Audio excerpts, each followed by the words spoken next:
మళ్ళీ తప్పించుకొని మళ్ళీ మొఘల్ రాజ్యంపై అటాక్ చేసి 1674లో ఛత్రపతి అనేటువంటి పేరుతో పట్టాభిషేకం చేసుకొని 1680వ సంవత్సరంలో చనిపోవడం జరుగుతుంది. ఒక గెరిల్లా యుద్ధ వీరుడులాగా ప్రారంభమైనటువంటి ఇతని యొక్క కెరీర్ అనేటువంటిది ఒక సర్వ స్వతంత్ర రాజులాగా మారుతాడు. 1674వ సంవత్సరంలో ఛత్రపతి అనేటువంటి పేరుతో పట్టాభిషేకం చేసుకున్న తర్వాత మరి ఈ శివాజీ అనేటువంటి వ్యక్తి చనిపోయిన తర్వాత ఇతని యొక్క కొడుకైనటువంటి శంభాజీ అనేటువంటి వ్యక్తి రాజు అవ్వడం జరుగుతుంది. శివాజీ తర్వాత శంభాజీ అనేటువంటి వ్యక్తి రాజు అవుతాడు. 1680 నుంచి 89 వరకు రాజుగా ఉంటాడు శంభాజీ. శివాజీ తర్వాత శంభాజీ రాజయ్యాడు. 1680 నుంచి 89 వరకు రాజుగా ఉన్నటువంటి వ్యక్తి శంభాజీ. కాకపోతే ఈ శంభాజీ అనేటువంటి వ్యక్తిని 1689వ సంవత్సరంలో ఔరంగజేబ్ అనేటువంటి వ్యక్తి సంగమేశ్వర్ అనేటువంటి యుద్ధంలో ఓడించి చంపేయడం జరిగింది. శంభాజీకి ఔరంగజేబుకి ఒక యుద్ధం జరిగింది. శంభాజీకి ఔరంగజేబుకి మధ్య జరిగినటువంటి యుద్ధమే సంగమేశ్వర్ యుద్ధం 1689. ఈ యుద్ధంలో శంభాజీ అనేటువంటి వ్యక్తిని ఓడిపోతాడు. శంభాజీ అనేటువంటి వ్యక్తిని చంపేస్తాడు ఔరంగజేబు. దీంతో శంభాజీ చనిపోవడంతో పాటు యాక్చువల్గా ఏమైంది అంటే శంభాజీ అనేటువంటి వ్యక్తి తన యొక్క ఫ్యామిలీతో మొత్తం కూడా వెకేషన్లో ఉంటాడు. తన యొక్క ఫ్యామిలీతో రెస్ట్ తీసుకుంటూ ఉంటాడు. దీనితోటి ఔరంగజేబు సైన్యానికి శంభాజీ యొక్క ఫ్యామిలీ అనేటువంటిది కనిపిస్తుంది. వాళ్ళు యాక్చువల్గా ఈ శంభాజీ అనేటువంటి వ్యక్తిపైకి యుద్ధంకి రాలేదు. వాళ్ళేదో వెళ్తూ ఉంటే వాళ్ళకు అకస్మాత్తుగా యాక్సిడెంటల్గా ఈ శంభాజీ యొక్క ఫ్యామిలీ అనేటువంటిది కనపడుతుంది. దీంతో వెంటనే ఔరంగజేబు సైన్యం రెస్ట్ తీసుకుంటున్నటువంటి శంభాజీ ఫ్యామిలీ పైన దాడి చేసింది. శంభాజీ పైన దాడి చేసింది. ఈ శంభాజీని చంపేశారు. శంభాజీ ఫ్యామిలీలో చాలామందిని చంపేశారు. శంభాజీ యొక్క కొడుకైనటువంటి సాహు అనేటువంటి వ్యక్తిని తనతో పాటు బందీగా తీసుకెళ్ళిపోవడం జరుగుతుంది ఈ మొఘల్ సైన్యం. శంభాజీ కొడుకైనటువంటి సాహు అనేటువంటి వ్యక్తిని తనతో పాటు తీసుకెళ్ళిపోవడం జరుగుతుంది మొఘల్ సైన్యం. ఇలా శంభాజీ చనిపోయిన తర్వాత నెక్స్ట్ ఎవరు మరాఠా రాజు అయ్యారు అంటే శివాజీ యొక్క ఇంకొక కొడుకు శంభాజీ యొక్క బ్రదర్ అయినటువంటి రాజారాం అనేటువంటి వ్యక్తి. శంభాజీ యొక్క బ్రదర్ అయినటువంటి రాజారాం అనేటువంటి వ్యక్తి రాజు అవ్వడం జరుగుతుంది. శివాజీ తర్వాత శివాజీ కొడుకు శంభాజీ రాజు అవుతాడు. శంభాజీ తర్వాత ఆయన కొడుకైనటువంటి సాహు రాజు అవ్వాలి. కాకపోతే సాహు అనేటువంటి వ్యక్తి ఔరంగజేబు వద్ద బందీగా ఉండడంతో శంభాజీ యొక్క బ్రదర్ అయినటువంటి రాజారాం అనేటువంటి వ్యక్తి రాజు అవ్వడం జరుగుతుంది. ఈ రాజారాం అనేటువంటి వ్యక్తి మొఘల్స్ చేతిలో తరచూ ఓడిపోయి రాజధానిని రాయగఢ్ నుంచి జింజీకి తరలించడం జరిగింది. రాజధానిని రాయగఢ్ నుంచి జింజీకి షిఫ్ట్ చేశాడు. అక్కడ కూడా మొఘల్స్ చేతిలో ఓడిపోవడంతో జింజీ నుంచి సతారాకు మార్చడం జరిగింది. జింజీ నుంచి సతారా అంటే రాజారాం అనేటువంటి వ్యక్తి మొఘల్స్ చేతిలో ఓడిపోయి మొదట రాజధానిని రాయగఢ్ నుంచి జింజీ నుంచి సతారా అనేటువంటి ప్రాంతానికి షిఫ్ట్ చేయడం జరిగింది. మరి ఈ రాజారాం అనేటువంటి వ్యక్తి చనిపోయాక రాజారాం భార్య అయినటువంటి తారాబాయి అనేటువంటి ఆవిడ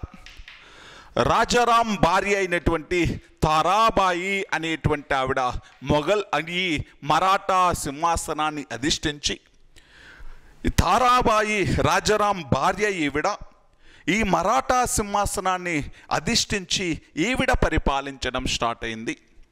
1707వ సంవత్సరంలో ఔరంగజేబు చనిపోతాడు.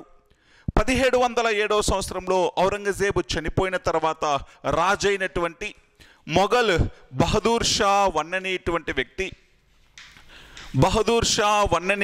వ్యక్తి సంభాజీ యొక్క కొడుకైనటువంటి సాహును రిలీజ్ చేయడంతో, మళ్ళీ చెప్తాను చూడండి, ఔరంగజేబు 1707 సంవత్సరంలో చనిపోతాడు. ఔరంగజేబు దగ్గర బందీగా ఉన్నాడు సంభాజీ యొక్క కొడుకైనటువంటి సాహు. ఈ సాహు అనేటువంటి వ్యక్తిని ఔరంగజేబు తర్వాత రాజైనటువంటి బహదూర్ షా అనేటువంటి వ్యక్తి రిలీజ్ చేయడంతో సాహు అనేటువంటి వ్యక్తి తారాబాయిని తొలగించి మరాఠా సింహాసనాన్ని ఆక్రమించడం జరిగింది. అంటే తారాబాయి తర్వాత మరాఠా రాజు ఎవరయ్యారు అంటే సాహు అనేటువంటి వ్యక్తి 1707 నుంచి 1749 వరకు పరిపాలించడం జరిగింది. అంటే మొఘల్స్ వద్ద బందీగా ఉన్నాడు మొదట సాహు.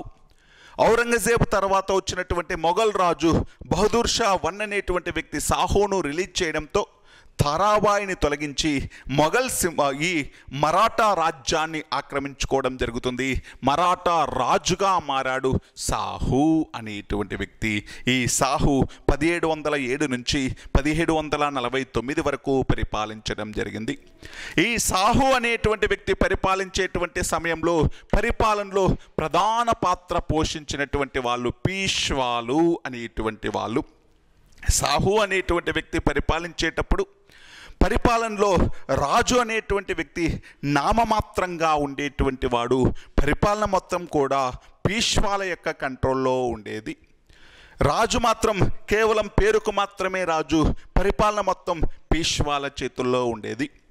1749 సంవత్సరంలో సాహు అనేటువంటి వ్యక్తి అంటే సంతానం లేకుండా మరణించడంతో సాహు అనేటువంటి వ్యక్తి తనకు వారసులు లేకుండా మరణించడంతో మరాఠా సామ్రాజ్యం అనేటువంటిది పీష్వాల యొక్క కంట్రోల్లోకి వెళ్ళిపోతుంది. మరాఠా సామ్రాజ్యం అనేటువంటిది ఎవరి చేత పరిపాలించబడింది సాహు తర్వాత అంటే పీష్వాల ద్వారా పరిపాలించబడింది.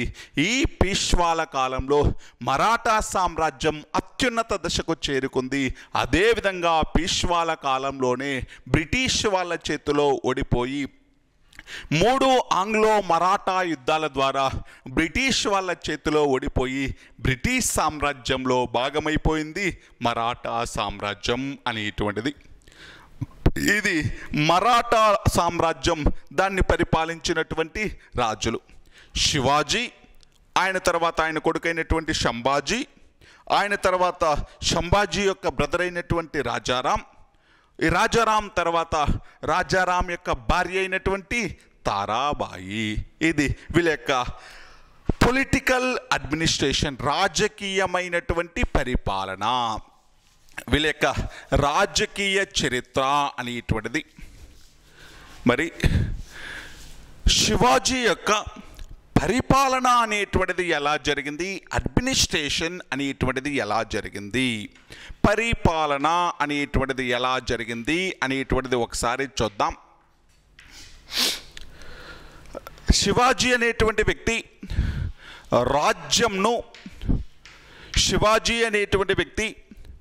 రాజ్యంని ఎలా విడగొట్టాడు అనేటువంటిది చూద్దాం. శివాజీ అనేటువంటి వ్యక్తి రాజ్యము అనేటువంటి దానిని ప్రాంతాలని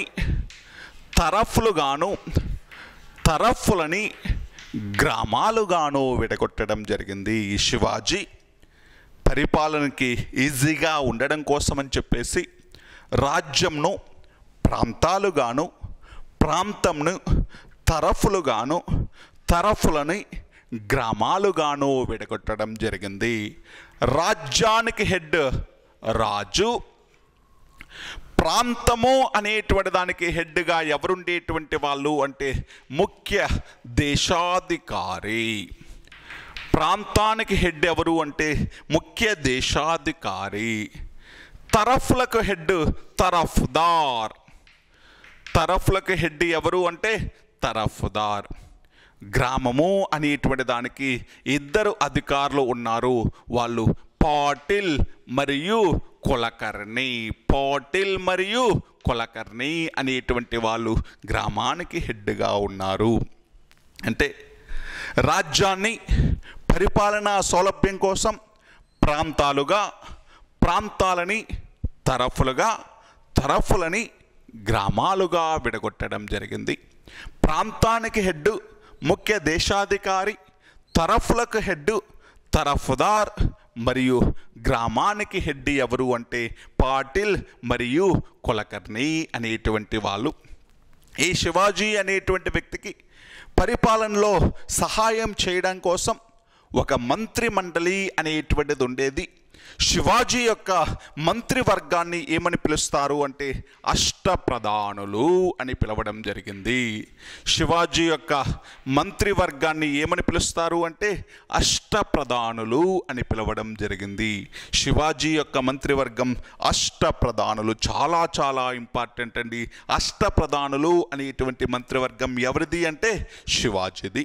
అంటే 8 మంది అధికారులు, 8 మంది మంత్రులు పరిపాలనలో ప్రధాన పాత్ర పోషిస్తున్నారు. ఎవరు ఆ అష్టప్రధానులు ఎవరు అనేటువంటిది చాలా చాలా ఇంపార్టెంట్. ఎగ్జామ్లో ఎప్పుడూ అడుగుతూ ఉంటాడు. ఆ 8 మంది ఎవరు, వాళ్ళ యొక్క ఫంక్షన్స్ ఏంటి అనేటువంటిది చూద్దాం. అష్టప్రధానుల్లో ఒక వ్యక్తి పేరు, ఒక మంత్రి పేరు పీష్వా. పీష్వా అంటే ప్రధానమంత్రి. పీష్వా అంటే ప్రధానమంత్రి. అదేవిధంగా అమాత్య, ఫైనాన్స్ మినిస్టర్, ఆర్థిక శాఖ మంత్రి. అమాత్య ఆర్థిక శాఖ మంత్రి. నెక్స్ట్ ఇంకొక పదవి పేరు మంత్రి, అంటే హోమ్ మినిస్టర్. మంత్రి అంటే హోం శాఖ మంత్రి. అదేవిధంగా సుమిత్ అంటే విదేశాంగ శాఖ మంత్రి. విదేశాంగ శాఖ మంత్రి, ఫారిన్ మినిస్టర్ అండి. సుమిత్ విదేశాంగ శాఖ మంత్రి. సచివ్ అంటే లేఖకుడు, అంటే ఉత్తర ప్రత్యుత్తరాలు రాసేటువంటి వ్యక్తి.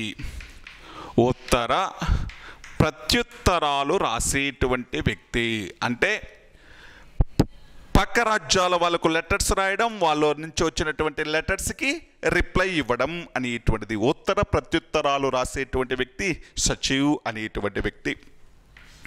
సరై నౌబత్ అంటే సేనాధికారి, అంటే సైనిక శాఖ మంత్రి. Defence minister. సరై నౌబత్ అంటే డిఫెన్స్ మినిస్టర్, సైనిక శాఖ మంత్రి. నెక్స్ట్ న్యాయాధీష్. న్యాయాధీష్ అంటే న్యాయ శాఖ మంత్రి, లా మినిస్టర్. న్యాయాధీష్ అంటే న్యాయ శాఖ మంత్రి. పండితరావు మత శాఖాధికారి, రిలీజియన్ హెడ్ అండి. పండితరావు అంటే మత శాఖాధికారి, రిలీజియన్ హెడ్. వీళ్ళు 8 మంది అష్టప్రధానులు అనేటువంటి 8 మంది మంత్రులు శివాజీ యొక్క మంత్రివర్గంలో ఉండేవాళ్ళు. పీష్వా ప్రధానమంత్రి, అమాత్య ఆర్థిక మంత్రి, మంత్రి హోమ్ మినిస్టర్, సుమిత్ విదేశాంగ శాఖ మంత్రి, సచివ్ ఉత్తర ప్రత్యుత్తరాలు రాసేటువంటి వ్యక్తి, సరై నౌబత్ సైనిక శాఖ మంత్రి, న్యాయాధీష్ న్యాయ శాఖ మంత్రి, పండితరావు మత శాఖ మంత్రి అనేటువంటి వాళ్ళు ఈ 8 మంది మంత్రుల సహాయంతో పరిపాలన నిర్వహిస్తూ ఉన్నాడు. ఎవరు అంటే శివాజీ అనేటువంటి వ్యక్తి. మరి ఈ శివాజీ అనేటువంటి వ్యక్తి పరిపాలనలో మరియు సైనిక పరమైనటువంటి పరిపాలనలో ఎవరిని ఇన్స్పిరేషన్గా తీసుకున్నాడు అంటే మాలిక్ అంబర్ని. మాలిక్ అంబర్ని ఇన్స్పిరేషన్గా తీసుకొని ఇతను పరిపాలించడం జరిగింది శివాజీ. మాలిక్ అంబర్ యొక్క పరిపాలనా విధానాన్ని ఫాలో అయ్యాడు ఎవరు అంటే శివాజీ అనేటువంటి వ్యక్తి. ఇతను గెరిల్లా యుద్ధం కూడా ఎవరి నుంచి ఇన్స్పిరేషన్గా తీసుకున్నాడు అంటే మాలిక్ అంబర్ నుంచే ఇన్స్పిరేషన్గా తీసుకున్నాడు. మరి రాజ్యానికి ప్రధాన ఆదాయ వనరు ఏంటి అంటే భూమి శిస్తు అనేటువంటిది. ఇతని యొక్క రెవెన్యూ అంటే శివాజీ అనేటువంటి వ్యక్తి రెవెన్యూ సంస్కరణలు అనేటువంటివి చేయడం జరిగింది. ఇతని రెవెన్యూ సంస్కరణలు చేసినటువంటి శివాజీ యొక్క మంత్రి పేరు అన్నోజీ దత్తు. శివాజీ యొక్క రెవెన్యూ మినిస్టర్ పేరు అన్నోజీ దత్తు. శివాజీ అనేటువంటి వ్యక్తి రెవెన్యూ సంస్కరణలు చేయడం జరిగింది. ఈ రెవెన్యూ సంస్కరణలు మొత్తాన్ని కూడా సజెస్ట్ చేసింది, ఈ రెవెన్యూ పరమైనటువంటి పాలసీలు మొత్తాన్ని కూడా ప్రిపేర్ చేసింది శివాజీ యొక్క రెవెన్యూ మినిస్టర్ అయినటువంటి అన్నోజీ దత్తు అనేటువంటి వ్యక్తి. మరి ఈ శివాజీ అనేటువంటి వ్యక్తి 2 రకాలైనటువంటి పన్నులను ఇంపోజ్ చేయడం జరిగింది. ఒకటి చౌత్ మరియు రెండోది సర్దేశ్ముఖ్ అనేటువంటిది. శివాజీ అనేటువంటి వ్యక్తి 2 రకాల పన్నులను ఇంపోజ్ చేయడం జరిగింది. అవి చౌత్ మరియు సర్దేశ్ముఖ్ అనేటువంటి 2 పన్నుల్ని ఇంపోజ్ చేశాడు. చౌత్ అనేటువంటిది ఎంత అంటే 1/4, సర్దేశ్ముఖ్ ఎంత అంటే 1/10. అంటే చౌత్ అనేటువంటిది పండించినటువంటి పంటలో 1/4 వంతు పన్నుగా వసూలు చేయడాన్ని చౌత్ అని పిలుస్తాం. పండించినటువంటి పంటలో 1/10 వంతు పన్నుగా వసూలు చేయడాన్ని సర్దేశ్ముఖ్ అని పిలుస్తాం.